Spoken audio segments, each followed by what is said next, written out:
Buenas tardes. En este video vamos a presentar nuevamente el tema de verificación de deformaciones en vigas de concreto armado u hormigón armado,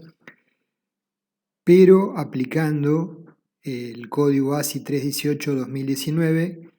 que tiene modificaciones importantes, interesantes respecto de las versiones del código ASI 318 previas, como la 2014 para atrás. Simplemente recordando lo que oportunamente vimos, la evolución de deformaciones en una losa o viga seguía un procedimiento relativamente complejo.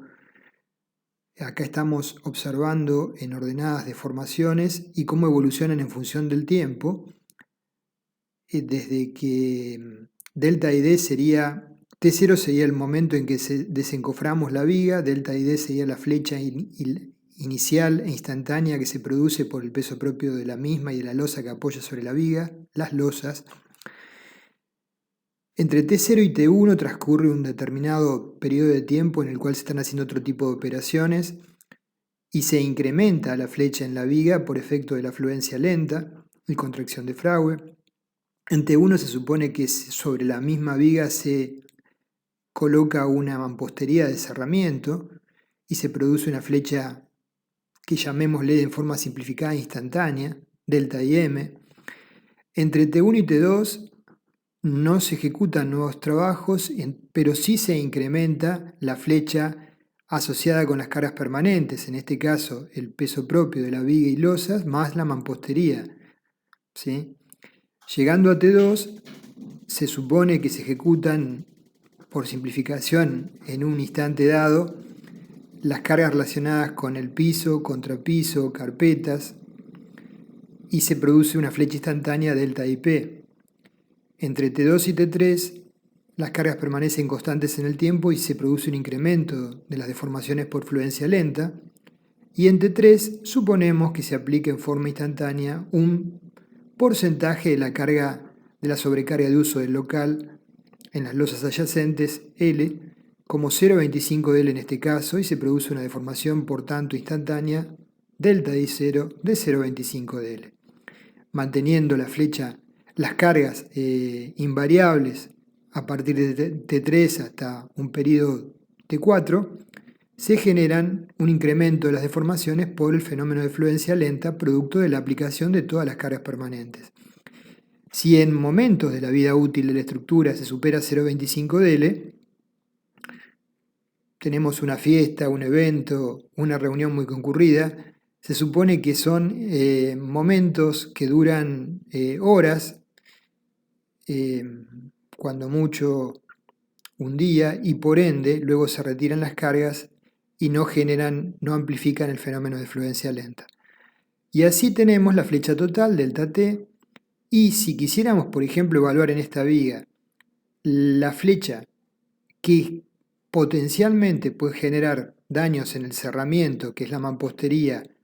tendríamos que tomar no la flecha total, sino la llamada flecha activa, que es la flecha que sufre la viga,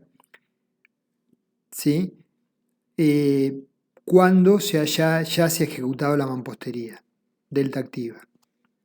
Hay límites en el reglamento para flechas totales y hay límites para flechas activas, que son más estrictos. Cuando evaluamos las inercias de un elemento solicitado a flexión de hormigón armado, una viga, en estado llamado 1,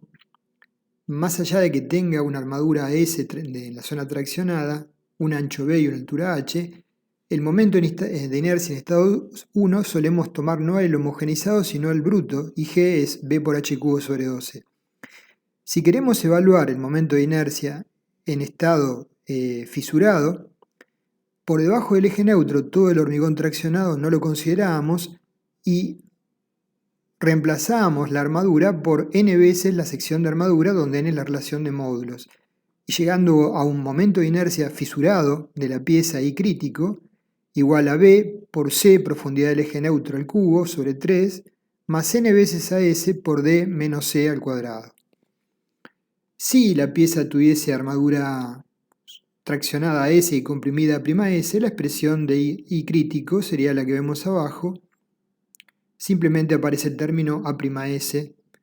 en el sumando.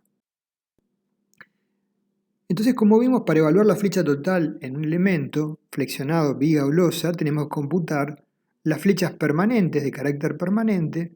más el incremento de flechas por fluencia lenta y contracción de fragua debido a las flechas permanentes, más las sobrecargas instantáneas, delta y L, como vemos en la ecuación 748. Con respecto a cómo evaluar el incremento de flechas por efecto de la contracción y la fluencia lenta, el código ASCII 318 nos permite hacerlo en forma simplificada según la ecuación 744. Obtener un coeficiente lambda, que es igual a epsilon sobre 1 dividido 1 más 50 veces la cantidad de la armadura comprimida, ρ', que es A'S sobre B por D,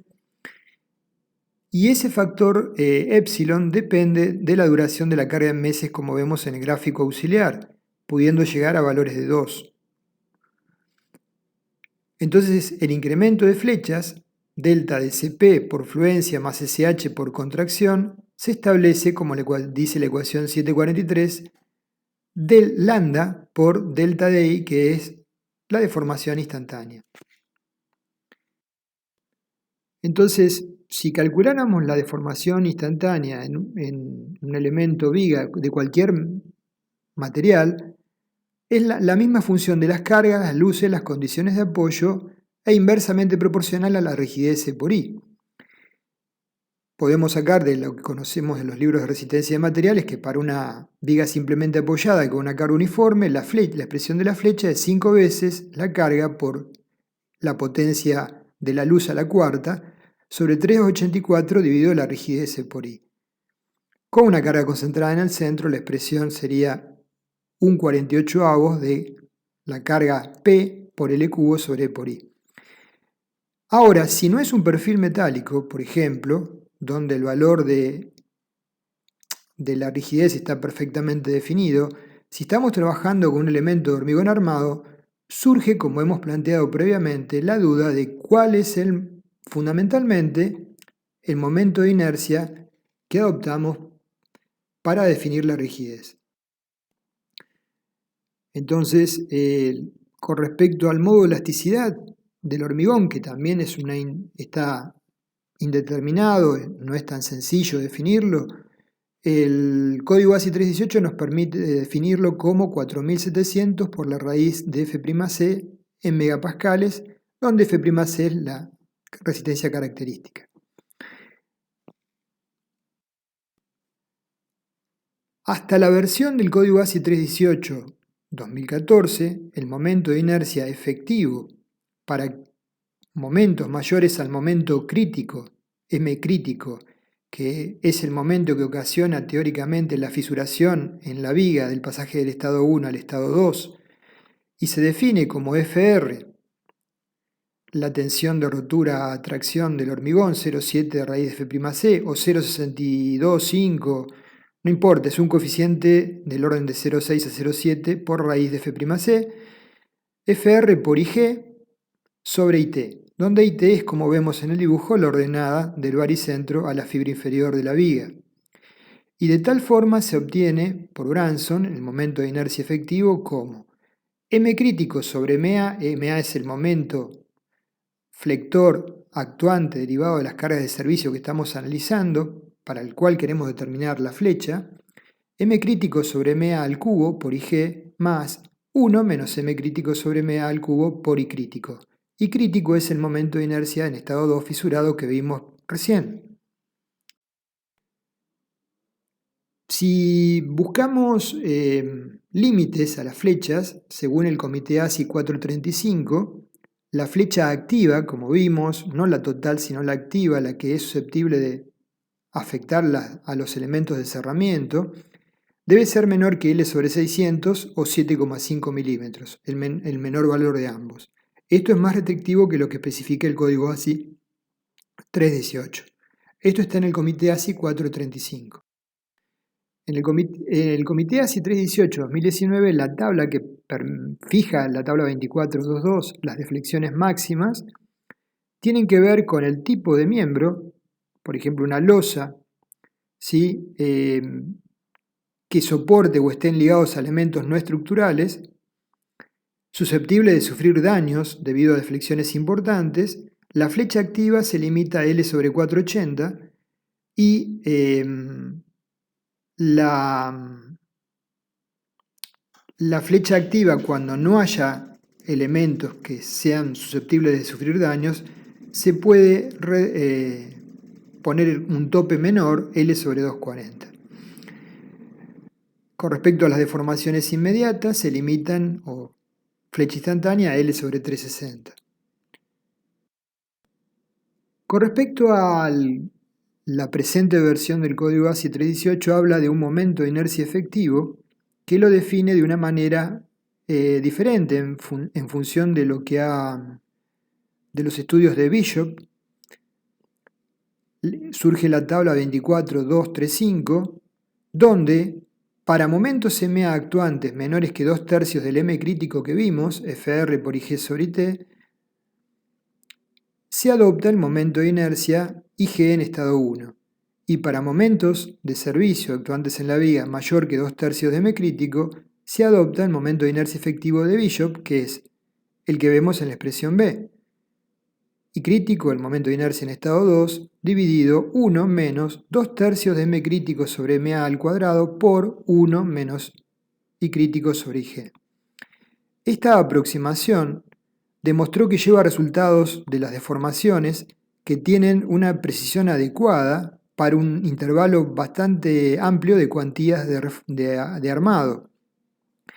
Observamos que el M crítico de referencia lo multiplicamos por 2/3 para considerar que hay restricciones en todos los elementos reales que pueden reducir el momento de fisuración efectivo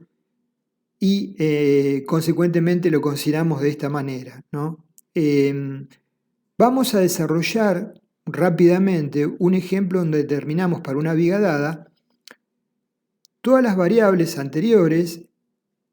y el momento de inercia efectivo por Branson y por Bishop para ver qué diferencias hay relativas entre ambos. Entonces tenemos una viga de 7 metros de longitud, hormigón H20, acero ADN 420, la sección es 20 centímetros, la altura 60 centímetros H, la altura útil 56, la armadura de tracción son 3 barras de 20 milímetros, 9,42 centímetros cuadrados, la cuantía geométrica es el cociente de AS B por D, el momento de inercia en estado 1 es B por H cubo sobre 12, 360.000 centímetros cuarta, FR 28 kilos por centímetro cuadrado, el momento crítico de fisuración 3.360 kilográmetros y MA el momento de servicio en la sección, supongamos que es simplemente apoyada en la sección central, 4.700 kilográmetros. Recordando entonces lo que vimos oportunamente, cómo determinamos el momento de inercia de la sección fisurada, tomando momentos estáticos y despejando la profundidad del eje neutro, ya llegábamos a la expresión de I crítico. B, por lo que en el dibujo está como K sub D, que sería la profundidad del eje neutro C al cubo sobre 3, la parte que aporta el hormigón comprimido, más la parte que aporta a la rigidez el acero traccionado, n veces AS por D menos C al cuadrado. Entonces, aplicando esas ecuaciones, tenemos por un lado S, el módulo de elasticidad del hormigón, la relación de módulos N, la profundidad del eje neutro en estado 2 según las ecuaciones que vimos para definir I crítico, considerando que en el cálculo C nos da 18,37 centímetros, es 168.180 centímetros cuartas. Y el cociente entre I crítico y G, en este caso, es 0,467. Ahora bien, aplicando el momento de inercia efectivo según Bishop, el valor que surge es 191.287 centímetros cuartos. Ahora vamos a comparar con el momento de inercia efectivo según Branson, que era el que utilizábamos hasta la versión previa del código ASI 318-2014. La expresión de Branson es la que visualizamos. El momento de inercia efectivo es 237.810 centímetros cuartos. Y observamos que en este caso particular, solamente es un caso particular, la relación entre ambos momentos de inercia efectivo es 1,24, es decir, que si adoptáramos Branson, estaríamos obteniendo una flecha de cálculo inicial que sería menor a la que surgirían de los ensayos, si consideramos que la expresión de Bishop es la más precisa. Entonces, de la comparación que acabamos de realizar, observamos que si evaluamos flechas instantáneas por Branson o por Bishop podrían ser las flechas mayores, ¿sí?, a las determinadas por Branson. Consecuentemente nos ubicaríamos con el método que se utilizaba precedentemente del lado de la inseguridad. Entonces, esto es importante, los métodos cada vez de diseño y cálculo se ajustan más, todas las variables, y por ende se adoptan esbelteces mayores en vigas y losas, y por lo tanto las estructuras son más susceptibles a sufrir deformaciones a mediano y largo plazo. Entonces, tenemos que tener presente que la forma de evaluar la rigidez en este tipo de elementos se ha modificado en la nueva versión del código ASCII 318 y las diferencias no son menores. Bueno, era simplemente esto, gracias.